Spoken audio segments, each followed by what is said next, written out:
Hey everybody, welcome to the Mana Leek. I'm John as always, and we're here for day 3 of the War of the Spark set review. It's time to take a look at all of the black cards in the set. Make sure that you check out the white set review as well as the blue set review just to see all the cards, but specifically to get the disclaimer that of course this is a limited set review and the other various things that you should know about this. But we're going to jump on into the first card here with Aid the Fallen. Aid the Fallen is 1 and a black for a sorcery at common. Choose one or both. Return target creature from your graveyard to your hand, and or return target planeswalker card from your graveyard to your hand. This is the type of card that I always talk about not quite liking in my set reviews. I want it to be cheap, or I want it to return multiple cards. I think the last time that I loved this effect was the pirate one in Ixalan, where it was 1 mana and you could get 2 cards back. Dead Revels, of course, in Ravnica Allegiance was fine, being 2 mana ideally and getting 2 creatures back. So this is both of those things. It's 2 mana, that's cheap, and it gets 2 cards back, but it only gets you multiple card back if you have a planeswalker in the graveyard as well. My instinct, and I think I talked about this yesterday, is that most decks will only have 2-ish planeswalkers. I think 3 is getting towards the max average. Getting into 4 or 5 or anything more like that is getting standard deviations away from the average. And you're only getting a planeswalker back with this if your planeswalker has already been drawn, played, used up, and or killed. Which means that I don't actually think this is getting back 2 cards all that often. When it does, it's going to be solid. It's going to be like a C+. It's going to be a good card if you're getting back 2 cards with this always. But if you're only getting back 1 card with this, it's just not a card that I'm a fan of, because it's just out of your control. It's the kind of card I don't like. People will often look at these cards and they'll think, aha, this is the second copy of my bomb after my opponent kills it. But there's a series of steps to get to that situation. You have to draw your bomb. You have to play your bomb. Your bomb has to die. And then, yes, this is a second copy. But if any of those ifs don't happen, this card is not. This card is much worse. So I'm at like a C- on this. This has some bias wrapped into it. If you are less biased against these cards, you might push it up to a C. And as I said, if you can consistently always get 2 cards out of this, it's probably a C+. Up next is Bane Hound. Bane Hound is a single black mana for a creature Nightmare Hound that hurts my brain to look at. It's a common. It's got 1 power, 1 toughness, lifelink, and haste.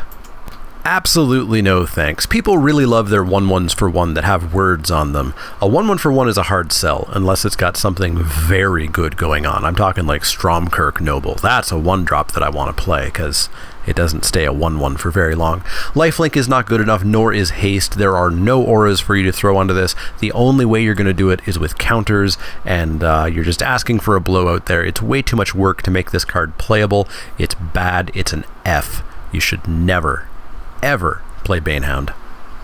Bleeding Edge is up next. Bleeding Edge is 1 black for a sorcery at uncommon. Up to 1 target creature gets -2/-2 until end of turn. Amass 2. This is pretty good. This is a 3 mana 2/2 that kills an X2, or kills something bigger after it's taken combat damage, perhaps in the second main phase. That's a real good creature. And of course, this might not be a 2/2. This could be adding 2/2 to a 2/2 or a 3/3 or 4/4. Who knows?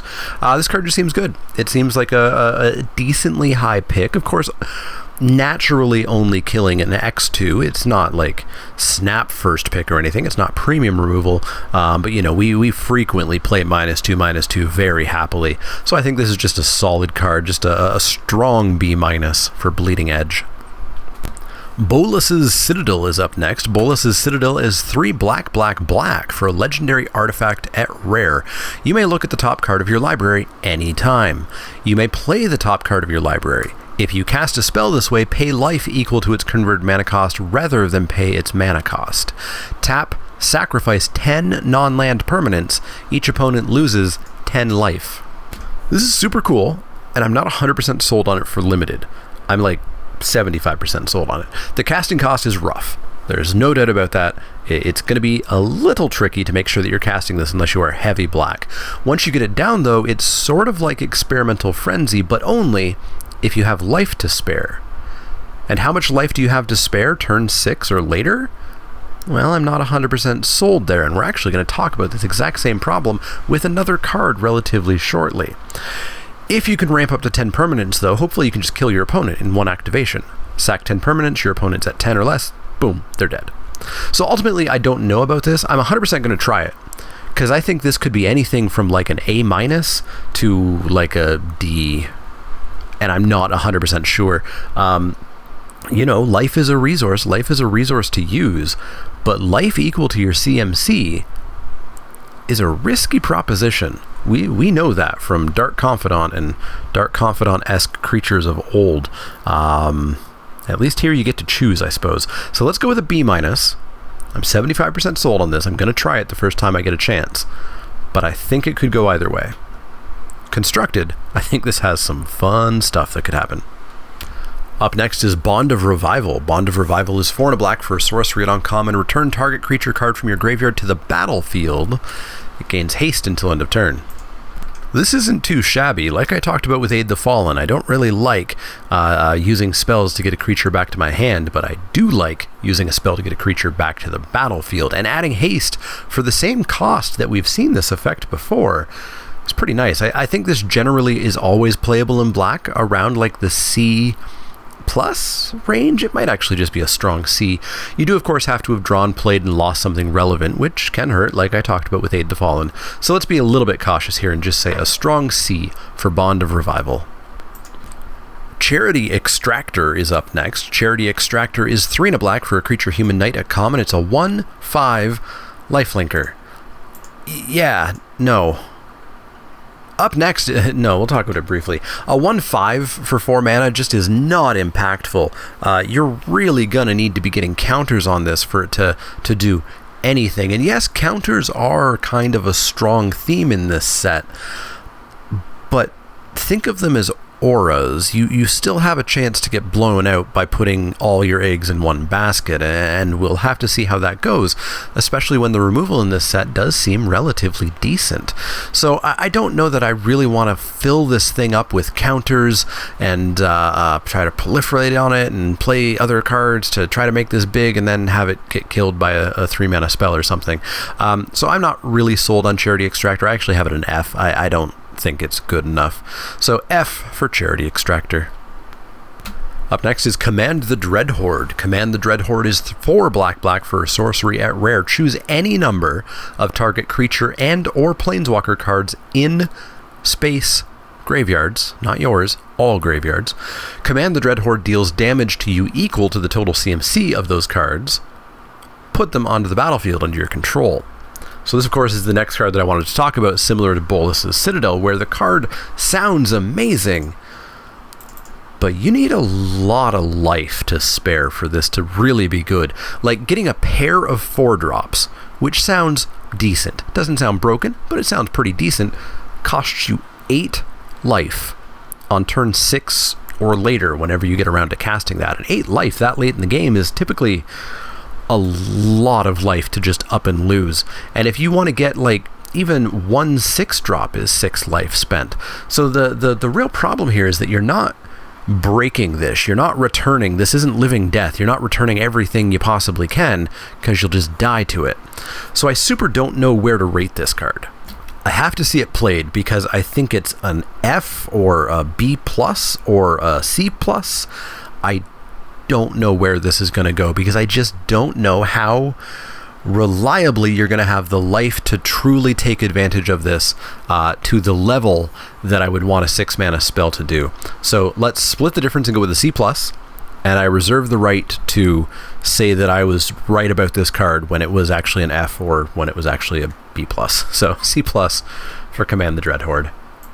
Up next is Davereal, Rogue Shadow Mage. Davereal is 2 and a black for a legendary planeswalker Davereal. At uncommon, starting with 3 loyalty. The static effect is at the beginning of each opponent's upkeep. If that player has 1 or fewer cards in their hand, Davereal Rogue Shadow Mage deals 2 damage to them. His -1 is target player discards a card.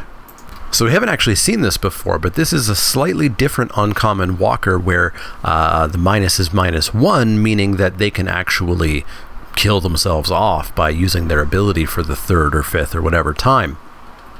Now, ultimately, I'm not a huge fan of Davereal. Mind Rot is fine-ish in Limited, but this is a very slow Mind Rot. It's taking you 2 full turns to finally get those 2 cards out of their hand, where after the first card, your opponent has a full turn to plan out what they're going to discard next turn, or the turn after that, or just figure out a way to hit Davereal to stop having to discard cards.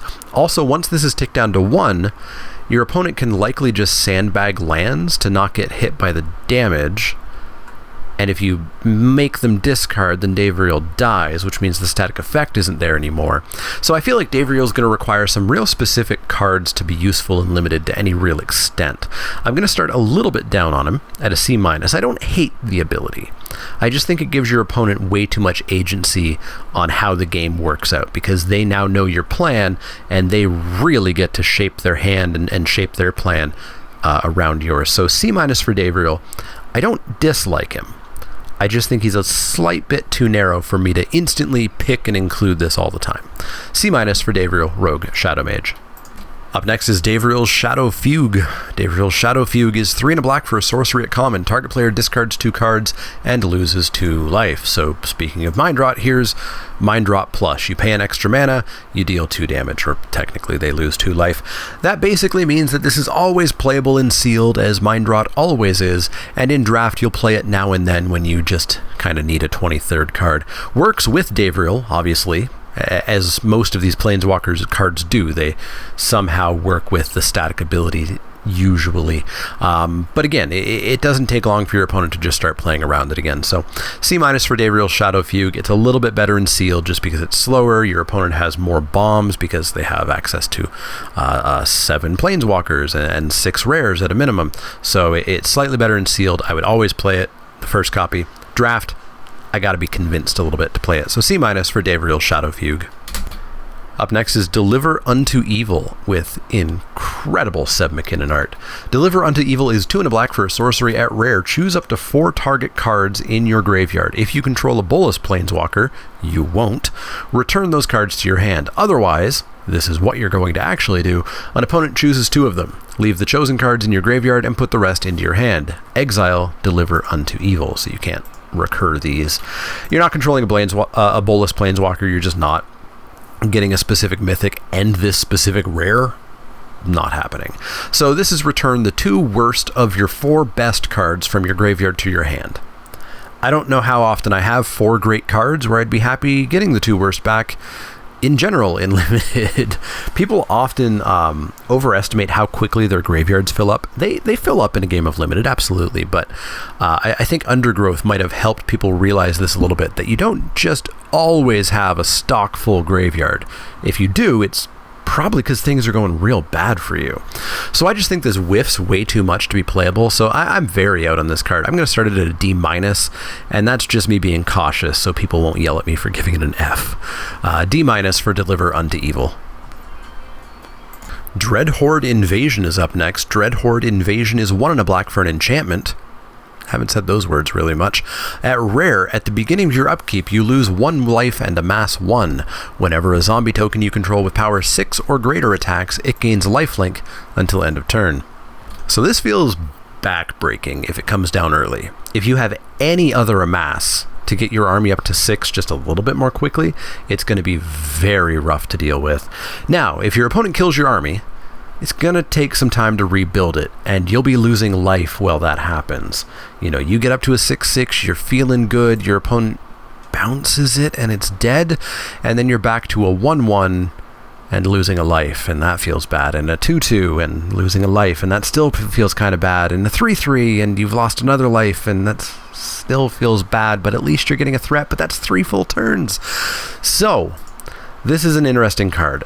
If you play it early, I think this thing is going to be incredible. If you draw it late game, I don't think it's very good. I think it probably has that Rhythm of the Wild kind of problem where it just doesn't do enough fast enough. And if your opponent does answer your army in any way, I'm super nervous about this card. So I think it's a B+ if you can get it on 2. And it's probably worth trying. It's probably absolutely worth trying that. You know, if you're low life and you draw this card, you can just not play it, of course. It feels bad, but you can not play it. So B+ for this card. but I'm worried. I'm worried about the blowout potential, but if you can snowball with this, you're going to win. So B+ for Dread Horde Invasion with a big asterisk saying, be careful. Dread Malkin is up next. Dread Malkin is a single black mana for a creature zombie cat at uncommon. It's a 1/1 with menace. Pay 2 and a black, sacrifice another creature or planeswalker. Put 2 +1/+1 counters on Dread Malkin. Probably not terribly good. A 1/1 for 1's a no-go. We've already talked about that in this video. 3 mana and sacking a permanent. That's a real cost, but hey, maybe it's a planeswalker that wasn't doing anything good anymore. Maybe it's the Wanderer who was ticked down and her ability had no point for her static thing. So hey, we've got a 3/3, and it cost us some mana. That's a bit rough, and it cost us a permanent that wasn't really relevant. That's still not that good. I think there's too much work here, too much setup for me to ever super want to play this. I think it's just an F. Maybe if this was like a 2/2 or a 3/3 with that ability, at least then it's a relevant creature before you have to start pumping all this work into it. But because it's a 1/1 for 1, I think I'm just out. I've got an F for Dread Malkin. Up next is Dusk Mantle Operative. Dusk Mantle Operative is 1 and a black for a creature human rogue at common. It's a 2/2.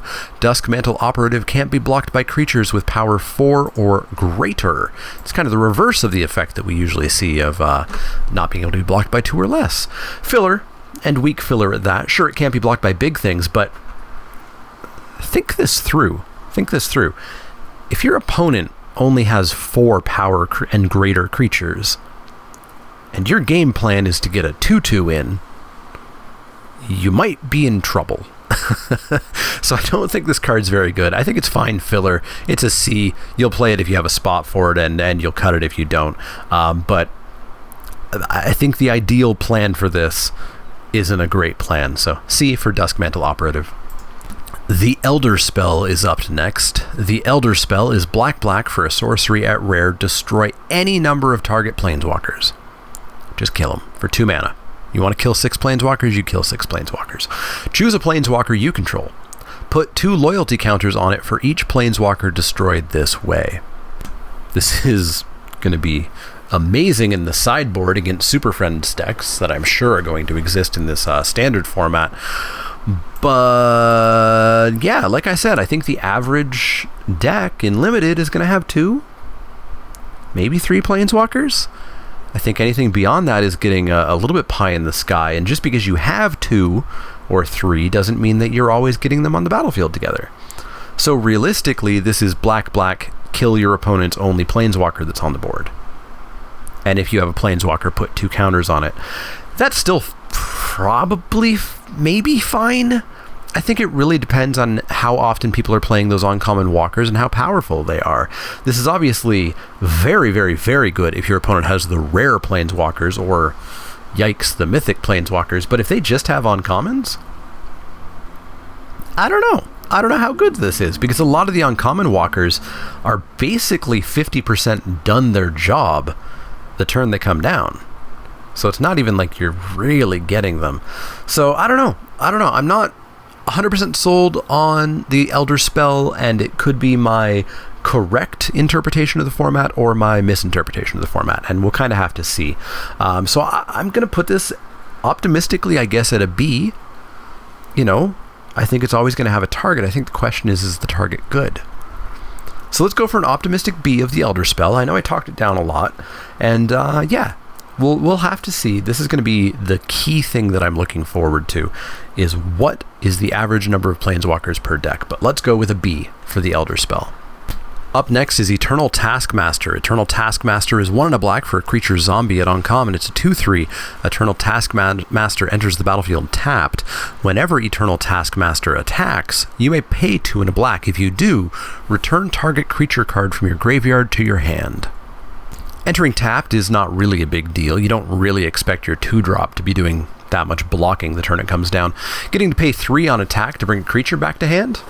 That's very nice. It's no Isareth, which I've seen comparisons to because she brought them to battlefield, and this will likely die the first time you attack, but that still is enough to bring back a hopefully impactful creature. You know, you don't have to attack with this. You attack with this when there's something you want to bring back, and or it's not just going to die. even if you don't get good attacks, you can hold off until you need to use it basically as an aid the fallen kind of spell. Solid card. I think it's just a straight like B-. I think it's got some real value here. B- for Eternal Taskmaster. The black finale is up next. Finale of Eternity. Finale of Eternity is X black for a sorcery at Mythic. Destroy up to 3 target creatures with toughness X or less. If X is 10 or more, it's not gonna be, return all creature cards from your graveyard to the battlefield. This seems super powerful, like super powerful, yada yada. You're never casting this for 12, but I think this being cast for 6, which is like a pretty big modern limited sorcery speed removal spell, and hitting 3 things, probably basically everything in the format, is really good. If you really need to hit a 5 or 6 toughness creature, well, it might be tougher for you to have all of that mana for you to cast 8, but try to get there, I guess, and if you can still just kill 3 things that aren't that big thing. I think this is super premium removal, a snap first pick in every pack. I think it's just an A+. It's really good removal. A+ for Finale of Eternity. It's super good. Well, why look at one mythic when we can look at another one? God Eternal Bontu. God Eternal Bontu is 3 black for a legendary creature zombie god at Mythic. It's a 5/6 with Menace. When God Eternal Bontu enters the battlefield, sacrifice any number of other permanents, not non-land, just permanents. Then draw that many cards. When God Eternal Bontu dies or is put into exile from the battlefield, you may put it onto the owner's library, 3rd from the top. Same as the other gods. Yeah, Bontu's super good as well. A 5/6 Menace for 5? That's a very real threat, and it's going to be really hard to deal with. And of course, the God Clause means it's going to be very hard to deal with permanently. But like I've said, I think 3 turns, or maybe 2 turns, is a window. It's not a guarantee, but it's a window. Her ETB ability is great as well, filling your hand with cards if you have some good sack targets, which maybe they have death triggers. There's kind of a sacrifice theme going throughout this set. Or you just have an excess of lands and throw some away, turn them into cards. Very solid card, easy first pick, probably just another A+. Very good card. Herald of the Dread Horde is up next. Herald of the Dread Horde is 3 and a black for a creature zombie warrior at common. When Herald of the Dread Horde dies, amass 2. It's a 3/2. It's pretty good. It's a 3/2 for 3 that leaves behind a 2/2 when it dies. That's almost itself. It's just 1 power shy. I think it's just totally solid. And of course, sometimes you're not making a 2/2, you're making a 3/3, 4/4, 5/5, whatever. Yeah, I think this is just really good. I think it's a very strong C+. I think you include every copy of this. I guess it's a 4-drop. Maybe like the 4th copy you have to question about, but I think it's super good. A super strong C+. It's not going to get into the B- range. There is no evasion or anything, but C+ for Herald of the Dread Horde. Up next is Kaya's Ghost Form. Kaya's Ghost Form is a single black mana for an enchantment aura. I'm not going to say that very often in this set. At common, enchant creature or planeswalker you control. When enchanted permanent dies or is put into exile, return that card to the battlefield under your control. So we've seen this aura before, but not for planeswalkers. It was Demonic Vigor in, I think, Dominaria. Yeah, Dominaria. And it wasn't good, and that gave +1/+1, and this doesn't. So I'm not really a fan of this for creatures. It's cute that you can put it on planeswalkers. The somewhat trick being there that it's only useful on the planeswalkers that your opponent is gonna kill, which is the rares and the mythics, I suppose. Maybe some of the uncommons. Or the uncommons where you can voluntarily kill the planeswalker, which is not all of them. So I don't know. I don't think this is very good. I don't think this is very good at all. And plus there is the blow-up potential of your creature getting bounced, your creature getting killed in response to this, etc. that auras often have. So welcome, new players. Auras are frequently not very good. And so this one I'm going to give a D-. I don't like it just on creatures, and I'm not a big fan of this for the planeswalkers either. D- for Kaya's Ghost Form. Up next is Lyza Tap Behemoth. Lyza Tap Behemoth is 4 and a black for a creature zombie hippo at common. It's a 5/4 with some funny flavor text, and that's about it. We'll see later that there are 5/4 tramples for 4 in this set. They're rare, to be fair, but I don't want a vanilla 5/4 with no trample or anything for 5 mana. This is keyword big. It's a big creature that just won't be playable beyond the filler level, oh no, I need a creature. So it's kind of a stereotypical, prototypical C- for Lyza Tap Behemoth. Lyza Tap Reaver is up next. Lyza Tap Reaver is 1 and a black for a creature zombie beast at common. It's a 1/2. When Lyza Tap Reaver enters the battlefield, amass 1. I don't like this on first read, but I guess it's like a Goblin Instigator, but better in every way. It's a 1/2 instead of a 1/1. At worst, you're getting a 1/1 token, but you might be boosting an existing army by 1. Now, Instigator was only good because in M19 it was so fast, with red-white go wide being the dominant strategy. Will go wide aggro be viable in this set? Will black be a part of it? I'm not 100% positive, but I think it's going to be less likely. I think the speeds at which a creature like this would be good aren't really going to be that doable in this set. I'm expecting a pretty slow set. So I'm still going to keep this at like a C-. It might even be lower. It might actually just be bad. So C- to start for Lyza Tap Reaver. Our second mythic planeswalker is next, Liliana Dreadhorde General. 4 black for legendary planeswalker Liliana at mythic. She starts with 6 loyalty.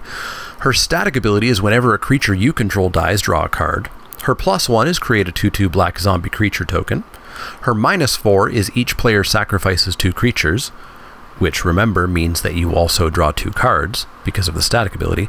Her -9 is each opponent chooses a permanent they control of each permanent type and sacrifices the rest. So pick a land, pick a creature, pick a planeswalker, pick an artifact or an enchantment if you have them. Goodbye to everything else. You are Armageddoning your opponent except for 1 land.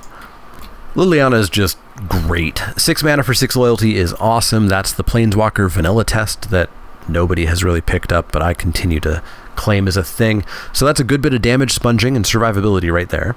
And her static ability is great, that every creature that you're throwing in front to protect her is drawing you a card, which maybe gets you more creatures down.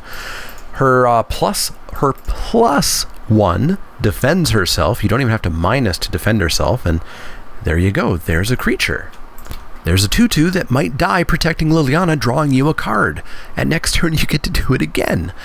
If you have to, you can -4 to take away 2 of your opponent's creatures, take away 2 of yours, maybe some zombie tokens, and also draw 2 cards. And if you can get to her -9, which doesn't take very long because the turn she comes down, she's probably at 7, which means it's only 3 turns away, you Armageddon your opponent. Yes, they have a creature left, but they have 1 land left. You kill that creature and they are out of that game. They are not coming back from that. So A+ for Liliana. She's just ludicrously good. You are never, ever, ever, ever not taking her and playing her. A+ for Liliana Dreadhorde General. Liliana's Triumph is up next. Liliana's Triumph is 1 and a black for an instant at uncommon. Each opponent sacrifices a creature. If you control a Liliana Planeswalker, you won't. Each opponent also discards a card. So this is Diabolical Edict, which is the best edict because it's cheap and instant speed. That makes it playable, but you tend to need to use it early to kill a semi-relevant early game threat, because if you save this until turn 5, 6, 7, 8, 9, 10, your opponent just gets to sacrifice that crappy little 2/2 they played back on turn 2. So it's better if you use this to kill the 2/2 when it's relevant on turn 2 or 3 or 4, or kill their 3/3 or whatever, because if you do hold on to this late game, your opponent's probably going to be flush with choices to sacrifice. Still, it's totally fine. The Liliana upside's cute, but like I said, she's mythic. You're just not going to pull off this combo terribly often. Probably fine, just like a B-. Edicts are never quite as good as you want them to be, but if you use them aggressively, they're typically fine. B- for Liliana's Triumph. Massacre Girl is up next. Massacre Girl is 3 black for a legendary creature, human assassin at rare. She's a 4/4 with menace. When Massacre Girl enters the battlefield, each other creature gets -1/-1 until end of turn. Whenever a creature dies this turn, each creature other than Massacre Girl gets -1/-1 until end of turn. she's insane. She's also a very good card. A 4/4 Menace for 5 is fine. That's fine. But the fact that she could be a board wipe is super good. The turn where this comes down and kills a 1/1, which then kills a 2/2, which then kills some 3/3s, is going to be absolutely amazing.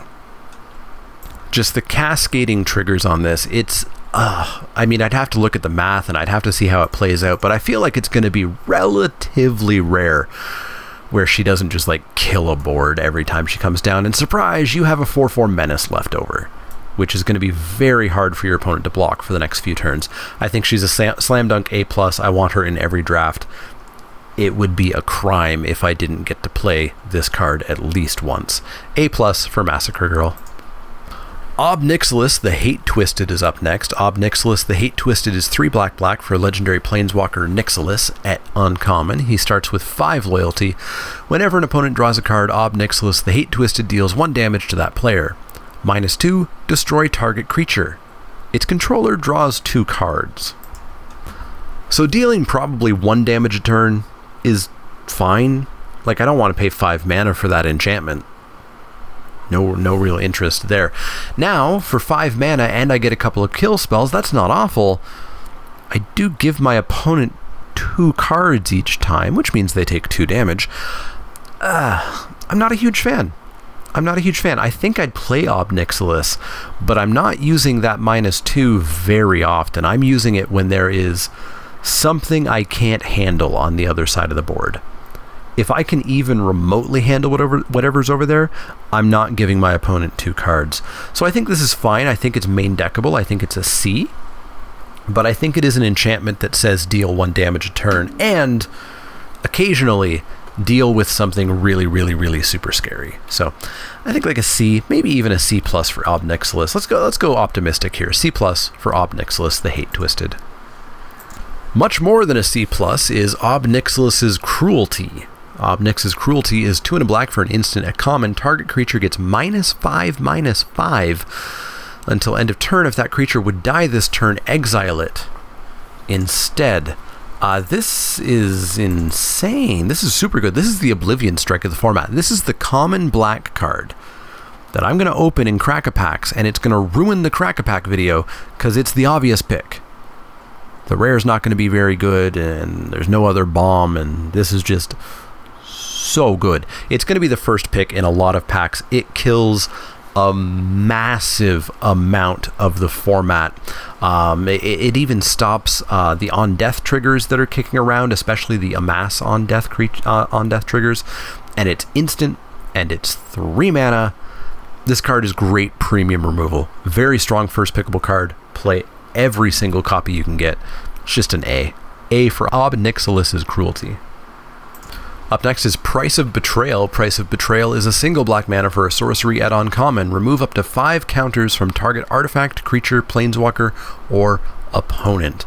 This is a cute way to kill planeswalkers without saying destroy target planeswalker on it. I'm slightly hesitant about main decking this though. Most decks are going to have, as I said, 2 or 3 planeswalkers, but that doesn't mean they're always going to be making it to the battlefield. And the uncommon ones, like I said, get their primary value out of the way very quick, and removing them is no longer really worthwhile. Also, most decks will have counters in them, but again, not always, and not always on the battlefield when you have this card.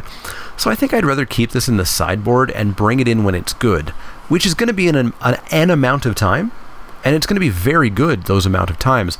I just don't quite think that amount of time is often enough for me to want to main deck this. So this is like a strong D+ sideboard here, but I'm going to start keeping this in the sideboard. 1 mana, though, is great. D+ for Price of Betrayal. Shriek Diver is up next. Shriek Diver is 2 and a blue for a creature zombie bird warrior at common. It's a 2/1 flyer. Pay 1 mana. Shriek Diver gains haste until end of turn. It's a functional reprint of Blighted Bats from Amonkhet, and they were fine. A 2/1 flyer for 3 is okay, a little bit overcosted. They're often 2 mana.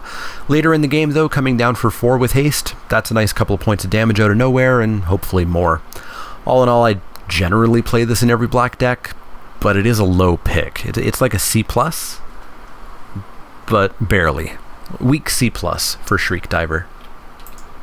Sorin's Thirst is up next. Sorin's Thirst is black for an instant at common. Sorin's Thirst deals 2 damage to target creature, and you gain 2 life. I tried racking my brain to figure out how I remember playing this card a ton when I never played M12 drafts.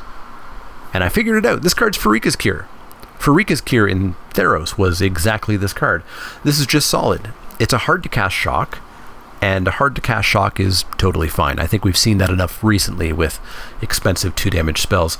Gaining 2 life's a nice bonus as well. It's not first pickable, but you'll play a copy or 2 of this, assuming that you are decently in black. It's just a C+.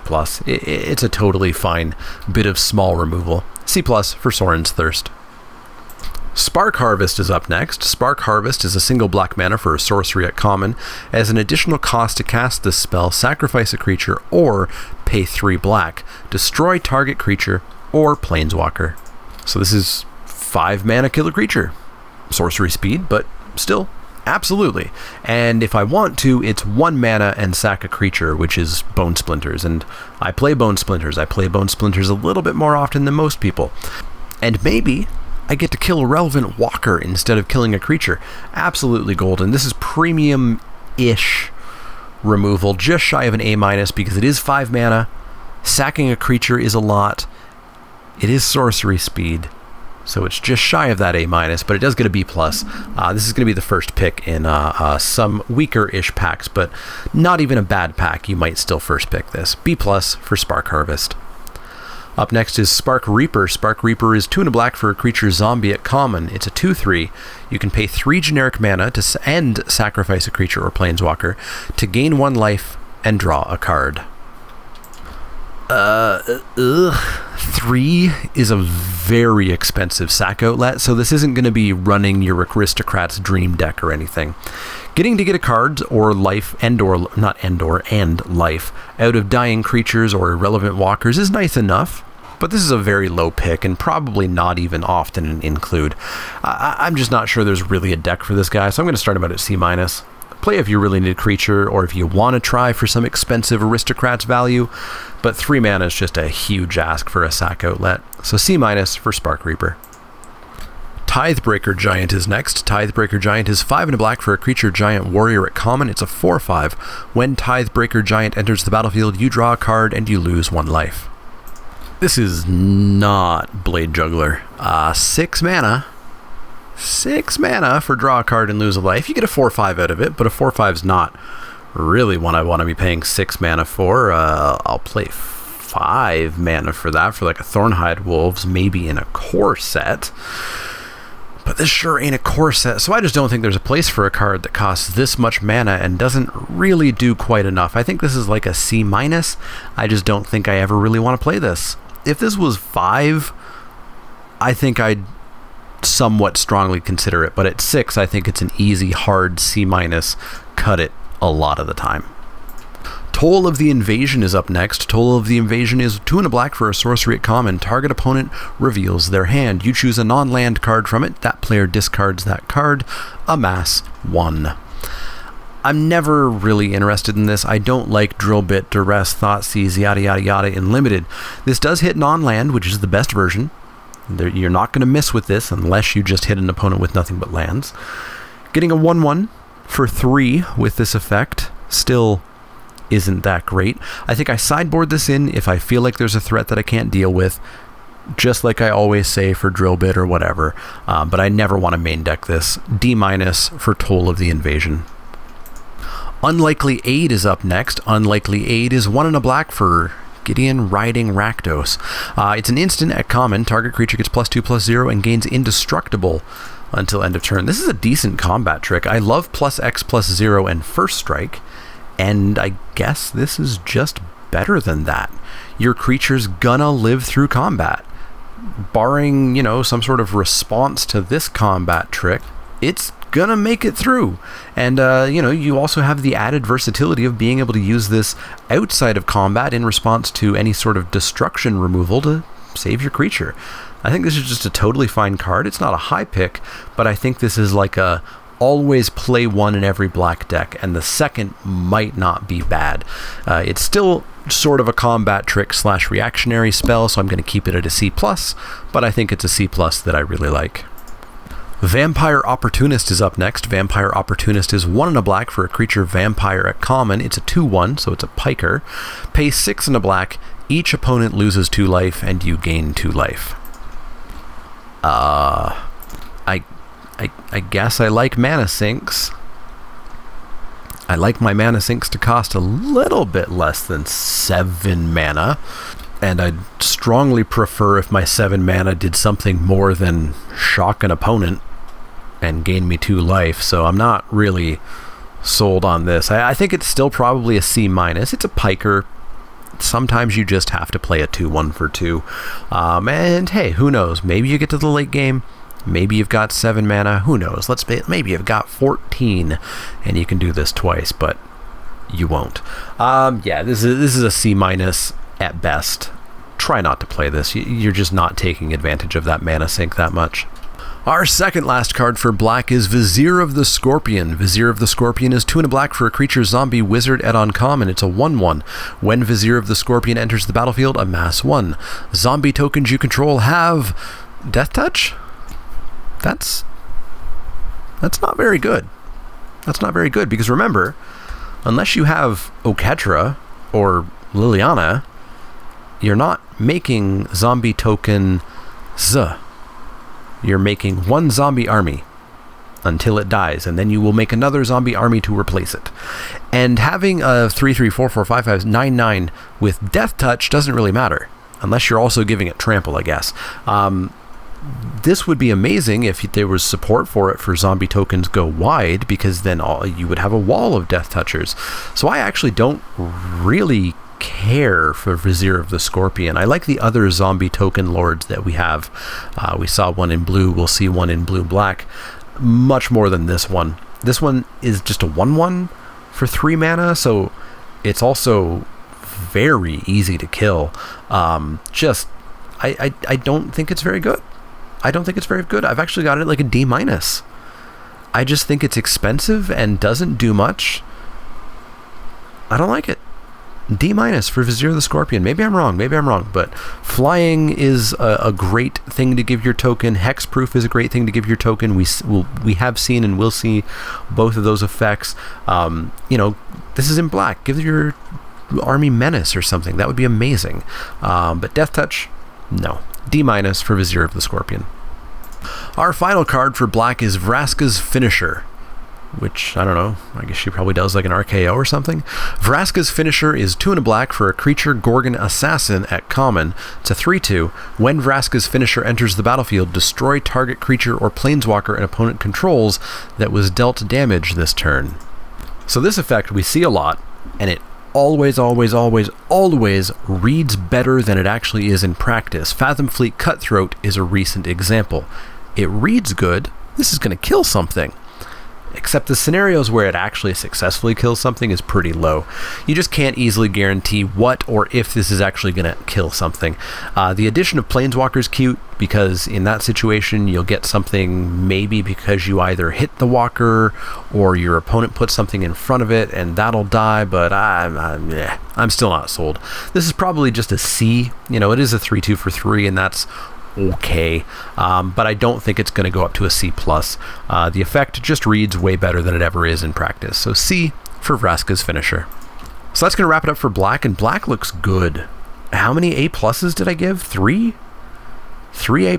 Now 4 A+? 1, 2, 3. I gave 4 A+ to black cards. Now 3 of them were mythics, which means I'm never going to see them. But black looks very powerful. There's great removal, there's huge bombs, and there's not that many misses. I'm real excited to play a whole lot of these cards. Let me know what your cards you're excited to play with, what cards you agree with me, disagree with me on down below. Let me know what you think is going to happen with Command the Dread Horde. Is it an F, B+, C+? Where do you fall on that? As always, if you have any questions, comments, or suggestions, you can find me on Twitter, Twitch, and Facebook at The Mana Leak. You can find me over at patreon.com/TheManaLeak if you want to become a donor and help the channel out financially. Remember, if you do become a donor at the $5 level or above, you are entered each week to get the physical cards out of the Crack-A-Pack that I pull each week. There's also some other bonuses there, like Discord access and a playmat when you hit $60 lifetime, whether that takes you 2 years or who knows, maybe you donate $60 a month right away and you get the playmat for free. Quotation marks, I suppose. Anyways, check that out. If you go over to inkedgaming.com, use the promo code MANALEAK10, all one word, 10 is the number to get 10% off your order. Click that thumbs up button. That's a great way to help out the channel without doing really much work at all. Hit subscribe if you like what you see and you want to see more. And if you do have questions, comments, or suggestions, let me know. Otherwise, see y'all tomorrow for the red set review.